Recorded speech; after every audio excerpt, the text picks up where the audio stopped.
హ్యావ్యూస్ Saraswati power ఆ shares అక్కడ company లేదు ఏంటి, బట్ ఆ షేర్స్ అంట ఏదో హడావుడి నడుస్తూ ఉంది.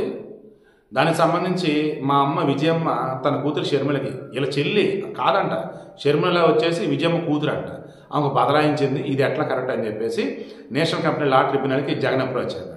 ఈరోజు విచారణకు వచ్చింది. బట్ విజయమ్మ షర్మిల ఏం చేశారు, హలో టైం కావాలి, మేము కౌంటర్ దాకా చేయడం టైం కావాలన్నారు. నేను రేపు మార్చికి వాయిదా వేశారు. ఈలోపు మరి సెటిల్మెంట్లు ఏమైనా అవుతాయా, లేదు ఈలోపు ఏమైనా నిజాలు బయటకు వస్తాయో చూద్దాం. But thing is Jaganmohan Reddy ఇప్పటికే వెనకడుగు వేయట్లేదు డబ్బు దగ్గర. నేను గతంలో కూడా చెప్పాను, బాబు జగన్మోహన్ రెడ్డి అంత పిసినారని నేను ఎంతో రాజకీయాల్లో చూడలే. తన జేబు నుంచి రూపాయి పెట్టడు.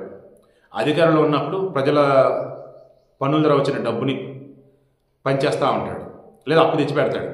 వీలైతే తన కంపెనీకి, తన ఇంటికి, తన పేపర్కి డబ్బులు వచ్చేలా చూసుకుంటాడు. అతను మాత్రం జేబు నుంచి పెట్టాడు.